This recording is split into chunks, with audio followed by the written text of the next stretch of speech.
All right, welcome back to the Piezo Shock Show. This is episode number 46. Today, I'm going to be speaking about with a my wonderful interviewee, I guess, or co-host, let's say.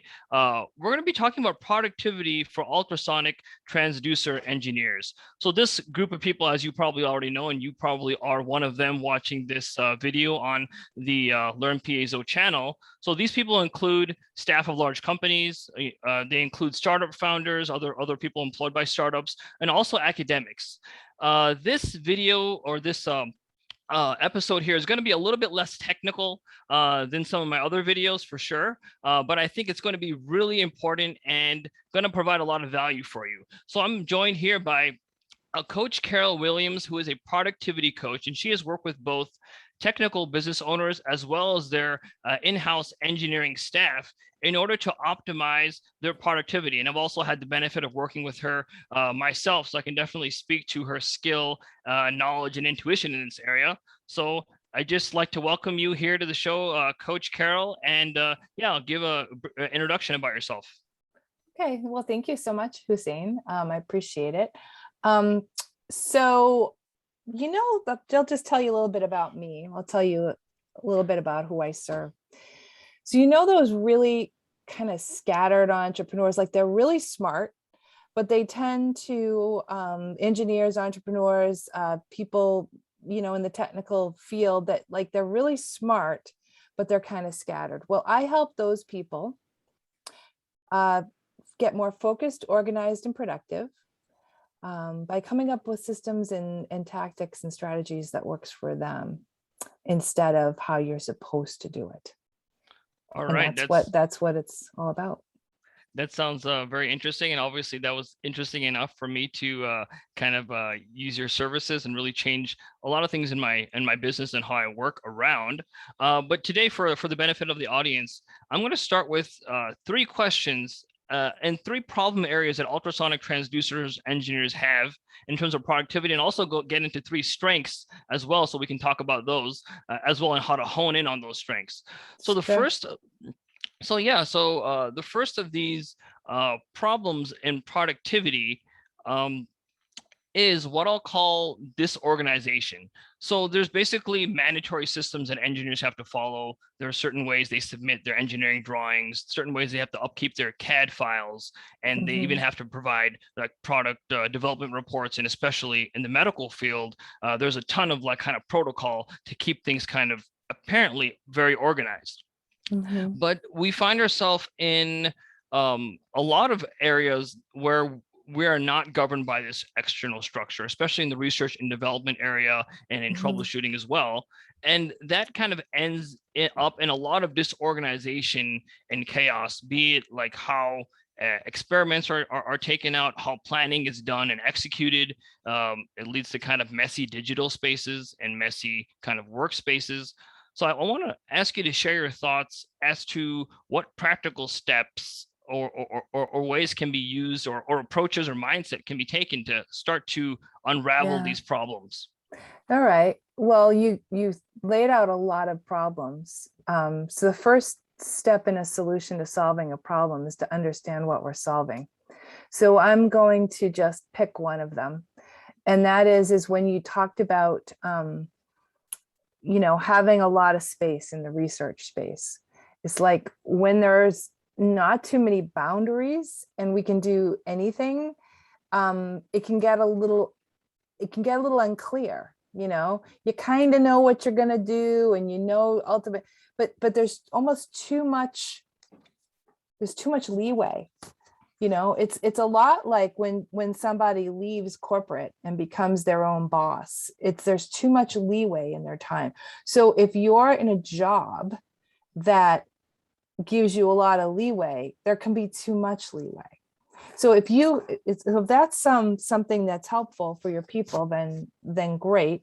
If you're thinking about a specific problem to solve, that would probably be better, so that way I could solve it. What do you want to drill down a little? Let's talk about so yeah, we talked about disorganization. So let's say in your let's say an engineer is developing a new device, and they're working on and they're iterating through different designs, and Okay. let's say the kind of maybe natural tendency working by yourself is to kind of keep a very scattered digital space as to what things are called, what things are named. Oh, sure. Yeah. Yeah. Well, right. So the answer is, I think, to develop a protocol. So how are you going to like to stop and think through the project before you start, to kind of develop like okay, I'm going to do these 10 experiments. I'm going to start a new folder. It's going to be under such and such. And, Hmm. and the nomenclature is going to be like 2021 was today, like 1103, Okay. you know what I mean? So you want to think through what it's going to be like at the end, beginning with the end in mind, right? Hmm. Focusing forward, and then just do it like that. Does that make sense? Yeah. So a lot of excuse me, a lot of what I find personally is that, and I think other transducer engineers can relate, is that we start something thinking that's going to be short, but Oh then it yeah. just keeps going. And so like, yeah, if you're maybe going to develop you're going to hit the ball out of the park the first time, you're not going to kind of think about the future, or you're not going to think about maybe nomenclature, or this is going to be the design, or we need the we need the some deliverable, maybe soft deliverable internal to the research department completed sooner. But um, in terms of tasks that kind of keep going where you weren't planning for them to do that. I feel like that's a really Oh common yeah. trait. Yeah. Yeah. So what I think I'm understanding the question is what happens when you start something and then all of a sudden it sort of takes on a life of its own. It like just you don't even see it ahead of time. You think you're going from A to B, and next thing you know, like you're just over here doing like all sorts of things. Well, number one is to before you, but I'll go back to before you start. Hmm. All right, well, how long do I think it's going to take me to get from A to B? Well, it's going to take Hmm. me, 2 days. Like, right. And then kind of make little milestones in your head ahead of time or on paper, or, have somebody contact you. Or I got somebody that their screen will like shut down after so long. So, it's just sort of wake you up, because what's happening is you're getting in the weeds of the project and you don't even know you're there Hmm. until suddenly your wife calls you and it's midnight and you don't even realize that everyone's gone home and you're wondering why you're so hungry. So the idea is to say, while you're still thinking, you're not in the beautiful flow of it all, but Hmm. while you're still thinking, like, okay, hang on, how long do I have to do this? Do I have to set a timer? Like, whatever that is, make Okay. yourself little Yeah. small steps along the way, sort of like little wake ups. Like, oh, hang on, and like I say, that could be your screen shuts down, that could be your wife calls you, that could be, your coworker, that could be an alarm, that could be like all Okay. different things. But whatever your thing is, it's going to work for you. Do that, because it wakes you up out of your intensity. Okay. So what I'm hearing, in terms of the mess that happens when you come into a task and you don't just come out with one or two files, you come out with like a whole slurry of files and work, and Yeah. your time goes all the way to midnight without you realizing it.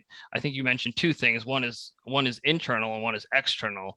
The internal one you mentioned was, well, create some milestones for yourself so you actually know Yeah. where you are on the journey, instead of just Yeah.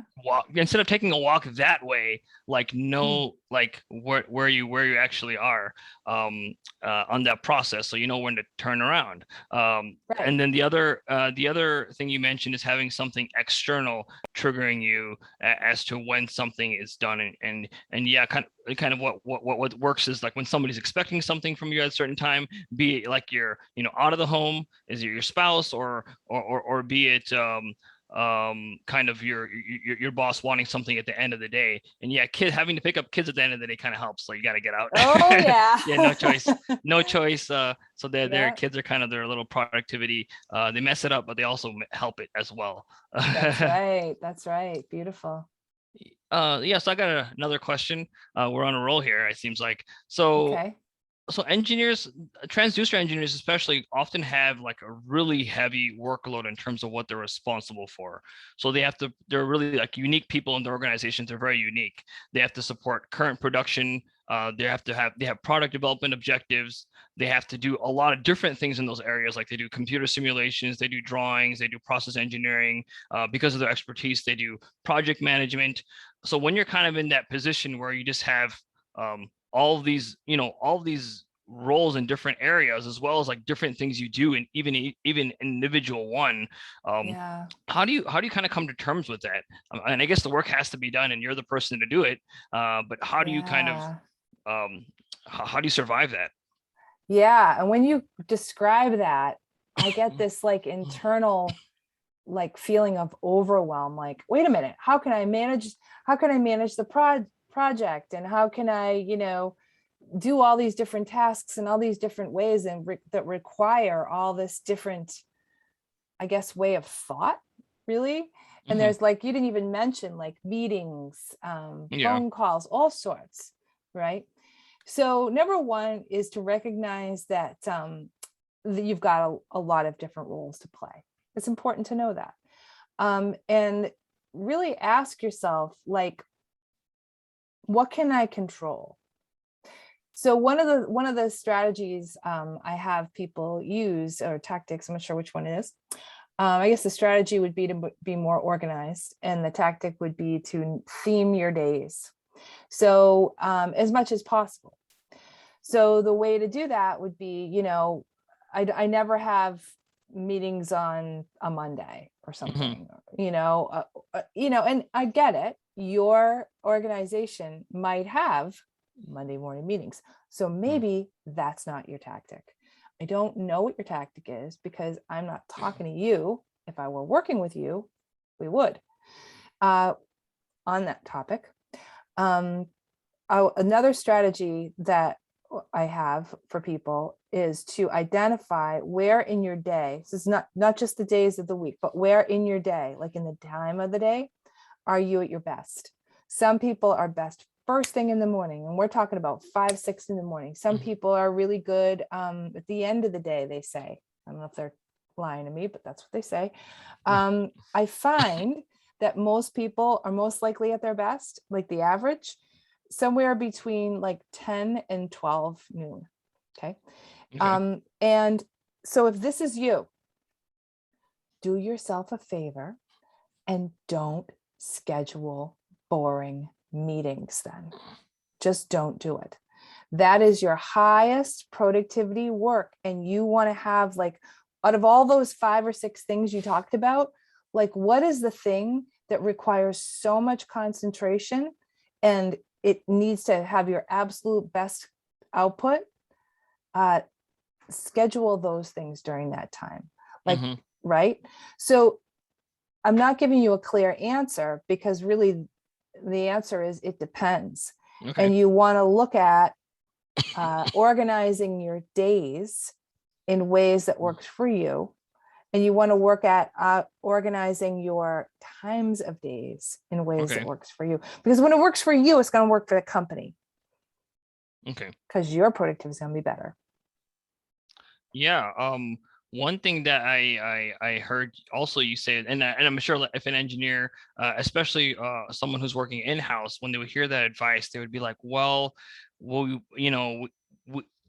can't theme my. They would say, oh, I can't theme my days because we have all these things going on at the same Mhm. time, and Yeah. it's not really possible to align activities just based off of how many things and how many people a person needs to talk to. Well, well, one thing that I would also, I would say to that engineer, is, well, you have to take control, Mhm, for sure. and realize, like, if you have all these different things going on, like you're doing simulations, drawing, process engineering, you're dealing with Yeah. current production, new development, you're playing some project management stuff, you're Yeah. managing external teams. Well, like, realize, like, whoa, you're actually quite important. You're not like a um Well, you sure. are Yeah. not your work kind of matters to not only to yourself, obviously, but to the Yeah. company. and really kind of soak that in, because I feel like that's really hard to believe. Like, well, I'm important. Mm. It's hard to believe It is that. important. Yeah, Um, it is important that you believe that you're important because you yeah, are. yeah. Thank you. Yeah, But you but are. but yeah, that's I think one reason why we usually think of coaches as for like people who are running businesses, or but folks who also are employed, and they love that stability, obviously, that you get, and kind Yeah. of there are many things that are set in order for you as somebody Mhm. who's employed and kind of thriving in that environment, in order to kind of reach that next level. Mm. Perhaps you're stuck at some level of management, or a certain position, and you want to kind of go to the next level. That kind of transition is actually under your control, whether you kind of feel it or not. The way people perceive you is and the way people deal with you is going to be exactly related to how you kind of prioritize and show the importance of yourself and your time. So you may like tell your boss, like, look, I'm not having meetings at this time. Why? Because, well, we got to get these products out, and there's no way it's going to happen if we just keep having meetings. And you just like tell it, if he knows you're important, and you're important by how many things you're doing, and you have to believe that, you really kind of internalize like what you mean to the company, and also what you mean for yourself. Because if you're just in meetings all day, then you have another stack of papers, you're not going to be doing anything well, and you're going to feel pretty poor at Yeah, the end of the day. So this is just sure. a plug for folks like you, who can also support, coaches can also support, productivity coaches can also support people who are employed, kind of, but they want the best of that. 100%. Yeah. A couple of years ago, I had a engineer that I worked with, a software company, and that's what we did. We looked at all the things that he needed to do, and we, created some custom spreadsheets around his projects, and really nailed down how he would spend his days. And Hmm. actually, in the end, he on Fridays decided he was going to work remotely. This is before COVID, actually. We worked it out so that he would work remotely, and he found himself, when he went to Starbucks, it was so much better for him because he worked better. So knowing your work style and how you work better is really important. And as you say, Hussein, owning the fact that you're not a robot is really important.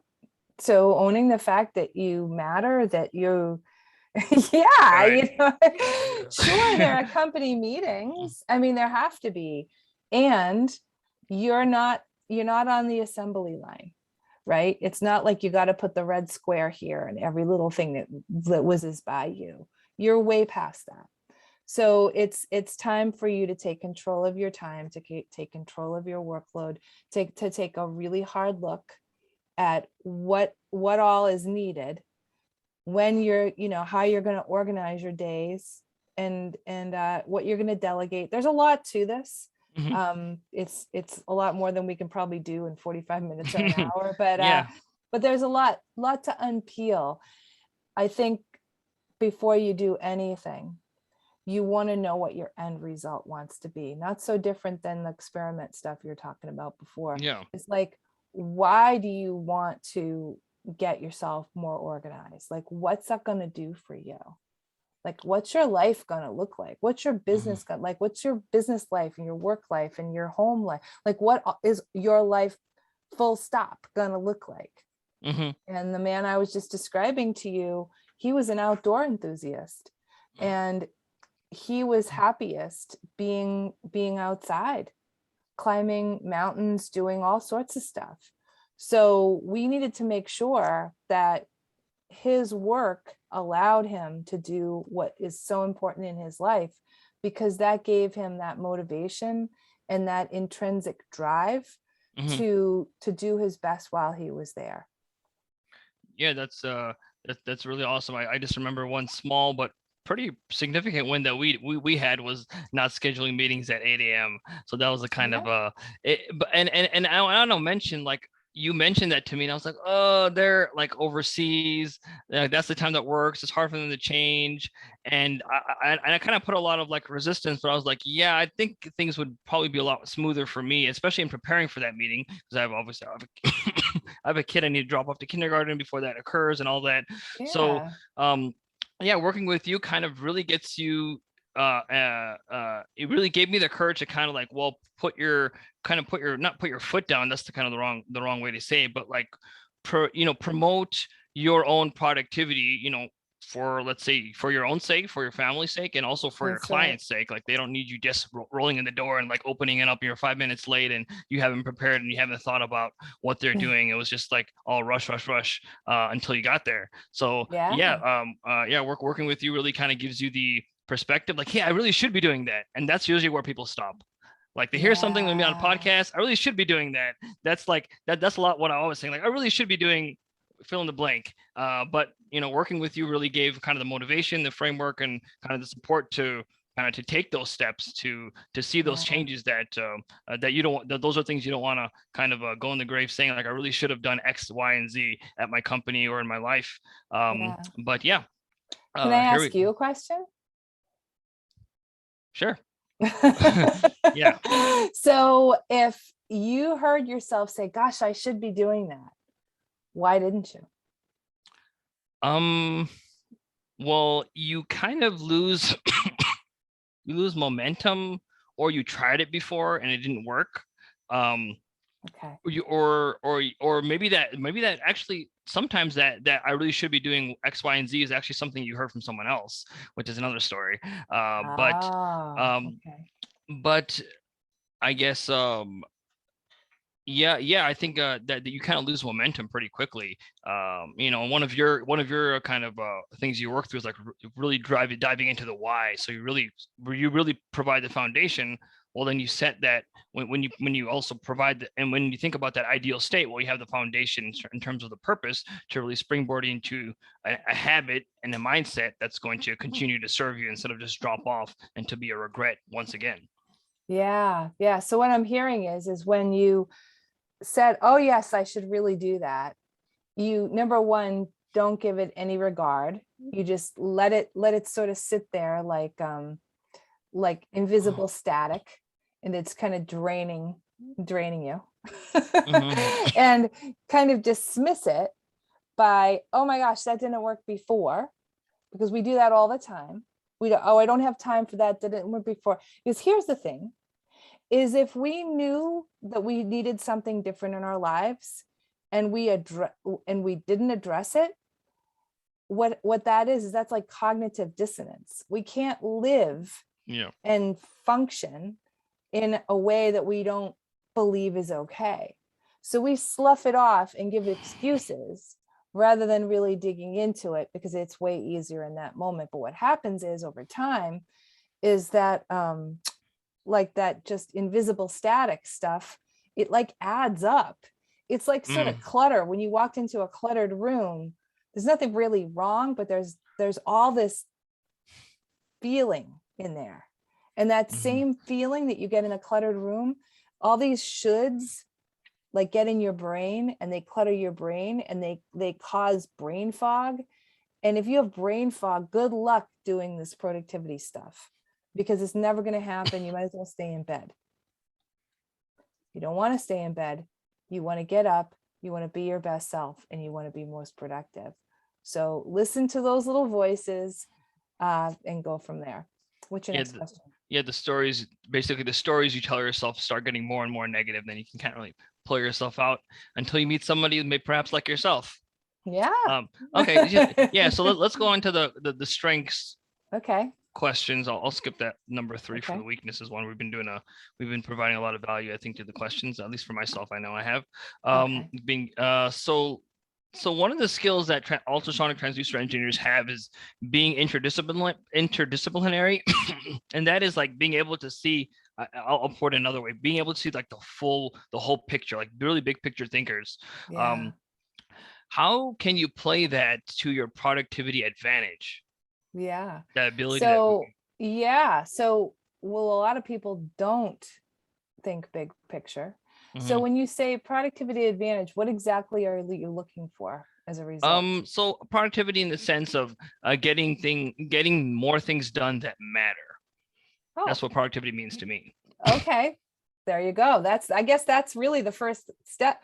Somebody asked me one time, what do you think of productivity? And I said something like that, but they said, oh, good, good. Cause that's what I thought too.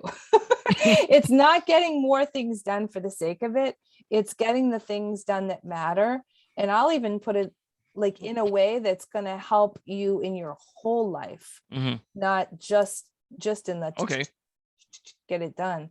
So if you're a big picture thinker, then you get to think bigger, and automatically that's an advantage, because what a shame it would be to only think small. Hmm. What do you think? I think that people can, people have skills, but perhaps they haven't like embraced them. So I think ultrasonic transducer engineers, being even just by the fact of being interdisciplinary, they have to know things about mechanical, electrical, material science stuff, and experimentation, and the works. They have a lot of skills that gives them a lot of vision as to what's going to work or how this is going to pan out, and in the big picture. What I personally see as this productivity advantage is like if you have the picture, you have the map pretty much. So obviously you're going to be able to get it there. But I think the difficulty and how to play to your advantage is like to realize you have it. If you have it, you do, and so just accept it and just like and just Yeah, make them draw the map and just like draw the straight line. People are going to be like, why isn't yeah, it a straight line? Well, there's a mountain yeah, here. You cannot go a straight line. It doesn't make any sense. That's yeah, where that's where kind of management wants to draw a straight line to the exit, and they say, oh, this is going to take 3 months, and you're like, no way. That at that point you got to stand up and say, there's no way. There's a mountain there. There's uncertainty. There's risk. There are things you're going to pay for in the future, and maybe bring in somebody like me to help you solve if it's bad enough. So that's where I see that big picture thinkers. They yeah. gotta they gotta embrace that if you have that skill. So, right. So when you say that, what came to me was that when we have a strength, it's almost impossible to consider it a strength because it's just our normal. Like, what do you mean? Doesn't everybody see it like that?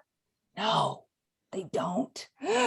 so that's big picture is a strength. And really that deeper the deeper thing here would be is to, like, if you haven't taken a strengths test, I highly recommend that you do. There's lots of them out there. The one that's coming to me right now is Marcus Buckingham, like Now Discover Your Strengths, but there's so many. There's Strengths Finder. Like, I think that's the same kind of company. But anyway, when you figure out what your strengths are through, like, usually an analysis, kind of nice because you get a third party. Now you can own those strengths. You can Yep. say, huh, well, how do I capitalize on those strengths? Because in school, what happens is, we don't look too much at our A's and B's. We're looking at our C's or B minuses, like, or heaven forbid, lower than that. Like, oh, how do we fix that? And we spend so much time like on remediating that, where Hmm. if we just took our strengths and made our weaknesses or our lesser strengths strong enough Hmm. and really capitalized on our strengths and really, expanded them, like, then it would be amazing. And this relates to team, and this relates to the first question regarding how do you capitalize on uh I don't know, time of day or all the different things you had Hmm. to do or whatever. So I one time worked with a team and I actually drew out like a car, because the truth is that we all want to, everybody on the team is creating a whole that, is a supercar, whatever it is. Engineers like to build things, don't they? And they know that all the components need to be tuned in special, to create the whole that's going to be the best in the business. Hmm. Well, so too is it. So if you've got a team of, 10 people, will capitalize on their strengths. So you have to know your strengths and Yeah. own your strengths in order to then capitalize on them. Yeah. Oh, what this kind of reminds me of, is, well, in our I guess our the Facebook group that I'm part of with you and some other folks, that goes along with one of your classes. Well, I was talking about how a lake can have ripples on the top, which are going just a few meters per second, whereas they can also, that same lake can also achieve like, in certain directions and certain methods, it can also achieve speeds of sound of oscillation of 1500 meters per second. So just kind of reflecting that order of magnitude. In school, like somebody who's 90% versus 80%, like they're this 10% different, but in the reality, our skills are orders of magnitude different. You may be 100 times better at something than someone. So you got, finding, if you're 100 times better at a big picture thinking, there's a lot to lose for yourself, for kind of your own productivity, and also for the company. Yeah, we can take tests. I think I probably have taken the strength test, and I'm good at, I don't know, presenting or something like that.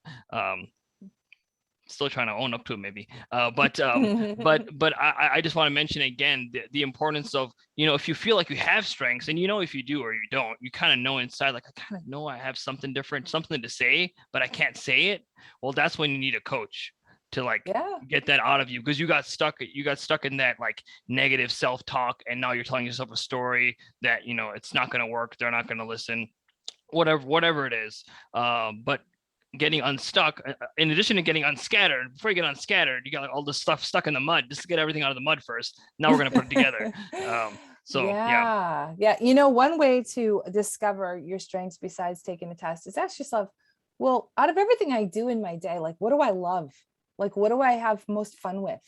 What makes me smile? What makes me happy inside? When I sit around the dinner table at the end of the day, and if I reflect on my day, like, what is the best part of it? Like, truly, because what's probably going to happen is, and sometimes you get people that like everything or something, but most of the time you're either going to really love managing, or you're going to really love the tech part, or you're going to really love, I don't know, drawing out concepts, or you're going to really love doing like the calculations. Like, there's going to be something that you really love, and whatever thing you really love, that's most likely your strength. Yeah, that's a good kind of meter. You can point it at, oh, that's it. That's what I have to do. I have to do such and such calculations or programming, or like it goes into like something. What was the thing? It's just finding your strengths and kind of embracing it. So you have like a little meter that you just kind of point at, like, oh, I really like this. Most likely you like it because you're really good at it and it just clicks for you. Or even if you're not good at it yet, like, you could really get good at it if you like something. Yeah, like, it makes you happy. It makes you like, oh my gosh, I could do this like all day. Like, so do it all day. And like, then you go, right? So then, do that thing, and you get the 5 things, and 3 things are not fun. Well, find ways to delegate to, and even if it's delegating to a peer, like, hey, I remember I used to be a project manager before I started my own business in 2009. And we both had the same job, but I was stronger in kind of organizing the project and getting it like kind of set up and coordinating all the different pieces. And he could do that, but he was better at more like doing the down and dirty calculations and many iterations of different things. And that was not my deal. Like, I did not want to be doing that. I can do it, but I had to have like one of those like weighted blankets on me, and a lot of like, like soda and popcorn to like, get myself. I understand that. Yeah. Like, not be doing it. So it's okay though, because the two of us worked together because the projects needed to get done. So you can do that, kind of tag teaming. You tag team it. Find your twin dragon. I don't know if you watch that movie. Yeah, do it. Yeah, find your twin dragon. Absolutely. Okay. Yeah. I think I'll end my questioning, interrogation, so call it. So one thing is, and I have a lot to say about this, but I'm here to ask you questions. So risk taking and following your gut.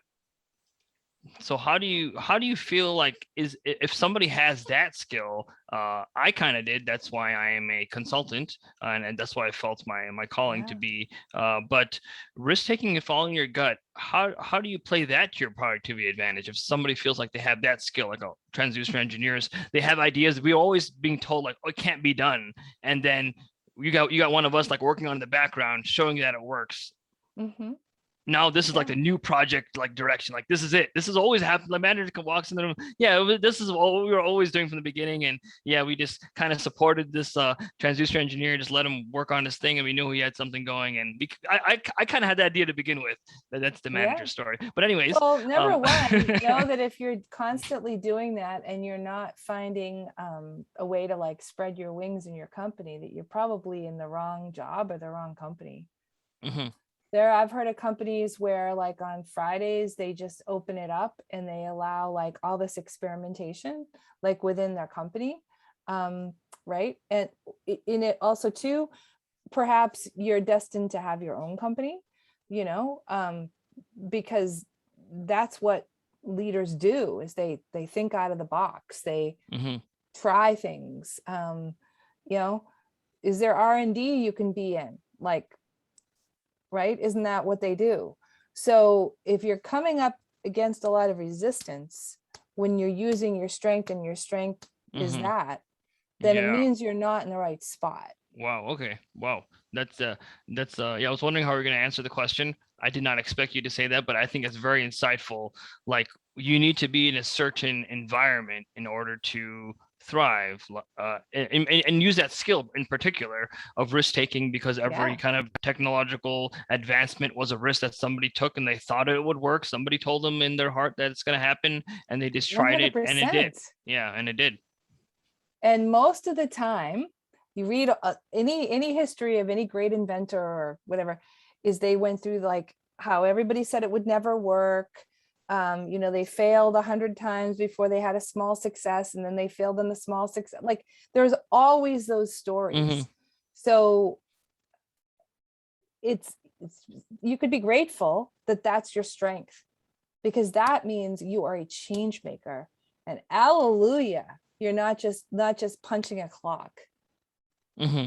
Yeah, it's definitely I feel like through this through our conversations, kind of embracing embracing a lot of your strengths and taking control, giving yourself kind of that, you know, power to make decisions that that are really going to improve your productivity, meaning doing more things that are going to get you closer to your goal, whether that's your own personal goals or whether that's something that kind of your company management has kind of set forth for where they're taking the product and the project.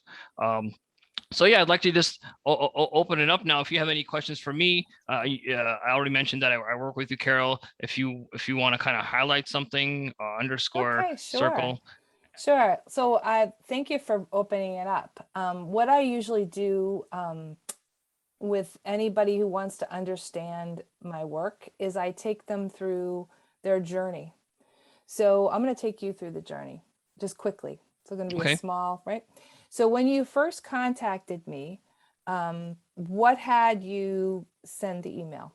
What problems were occurring in your life? Well, I knew I wasn't productive and I wanted to be productive. And how were you feeling? I was feeling like, well, things should be a lot better. Things should be a lot more smooth. So I was doing, I was doing things right, I would say, but things could be a lot more smooth than they are now. You heard a little bit of grinding, perhaps maybe you're spending more time than necessary on certain tasks, for example, or you just kind of have that mental scattering, even though you're physically doing everything that you need to do, you still were mentally scattered. So that that also leads to lower productivity. So that's how I was feeling. Yeah. Yeah, I think you mentioned to me you wanted to be more orderly. Yeah, orderly. Yeah, that's the word. Orderly was the word. So, and through our short time together, because it hasn't really been long, it's only been like 3 months, maybe, it hasn't been that long. Now, what would you say are probably like your greatest strides, like maybe your top 3? Greatest strides. I think just like I was mentioning about how that engineer would really put up resistance. Let's say the in-house engineer, when you told him that, well, you got to schedule your day, or you got to like have these certain times where you're not having meetings. I feel like if I was in that in-house engineer's position, I would be able to say like no to, like I would be able to really claim ownership over what is going to allow me to be the most productive. And obviously in my business, if I'm productive, then my clients are Mhm. successful. Yeah. So really kind of be an advocate for myself. I think that's the big stride there. Yeah. You have the power, as it said, or I have the power.